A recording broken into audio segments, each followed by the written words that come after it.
Hola, soy Ana y hoy estaré haciendo mi proyecto final. Vamos a hablar aquí sobre los mexicanos en los Estados Unidos. Nos vamos a enfocar en lo lingüístico y sociolingüístico de la cultura mexicana y de su futuro. Aquí tenemos las definiciones de las dos cosas. En lo lingüístico se refiere a la relación entre la lingüística y antropología cultural, mientras que lo sociolingüístico es la relación del lenguaje con factores sociales como el dialecto regional y otros factores culturales. Entonces, las dos cosas van como juntas y algunos ejemplos que están presentes en la cultura mexicana son el uso de la letra R y también el uso de Spanglish. En la cultura mexicana, el sonido de la letra R en el dialecto es muy fuerte y notable, pues ya puede ser dentro de la palabra o también al final de la palabra. Los ejemplos que dan Escobar y Potosí son carne y comer. Carne, obvio, tiene la letra R en medio y comer al final. También los mexicanos utilizan el Spanglish con mucha frecuencia. El término Spanglish se refiere al uso de español con una influencia del inglés. Entonces, un ejemplo es no fui a la tienda because I was too tired. Aquí podemos ver que se usan los dos idiomas y esto pues se refiere al Spanglish. Muchos rechazan el Spanglish porque dicen que no es como una manera de hablar formal, es más para informal, como si estás hablando con un amigo. Aquí también tenemos una información sobre México y los Estados Unidos. Am, una razón por la cual hay muchos hispanos aquí en los Estados Unidos fue resultado del Tratado de Guadalupe Hidalgo en 1848. Entonces el 55% del territorio mexicano se convirtió en parte de los Estados Unidos. Muchos de esas personas que seguían una cultura mexicana pasaron o fueron expuestos a una nueva cultura diferente o iban a ser expuestos a una nueva cultura porque las cosas fueron cambiando.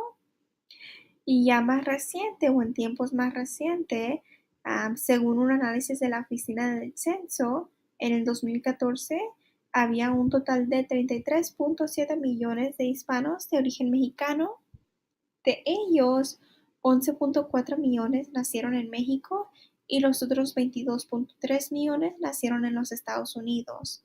Entonces, aquí podemos ver que hay diferentes generaciones. Tenemos a esos de la generación 1 que se pueden ver dentro de los 11.4 millones y tenemos esos individuos de la generación 2 y 3 que componen ese número de los 22.3 millones. Esto puede pues ser una amenaza para la cultura y la lengua de español, porque sabemos que esas personas de generación 2 y 3 son los que corren pues el riesgo de perder esa lengua, esa cultura, am, típicamente si son de la generación 3 porque esas personas no están tan expuestas a la cultura como los de la generación 1 y 2. Yo enfoqué mi proyecto final también en la entrevista de Antonio Alarcón. Am, Antonio Alarcón es un inmigrante mexicano que fue entrevistado acerca de sus experiencias viviendo en los Estados Unidos. Él fue traído a los Estados Unidos cuando tenía 10 años. En el momento de la entrevista tenía 23 años. Él entonces es parte de la segunda generación. Sus papás principalmente o solamente hablan español, parece, lo más probable. Entonces él pudo crecer con esa cultura mexicana y desarrollar el español muy bien. Podemos ver en el video que él no tiene ningún problema hablando el español, lo habla con mucha fluidez. Entonces, él es un ejemplo perfecto de la generación 2 y cómo pues fue posible mantener esa misma lengua por mientras que aprendía una nueva. Él en el 2013 pudo obtener DACA, lo cual le permitió estudiar y conseguir un trabajo.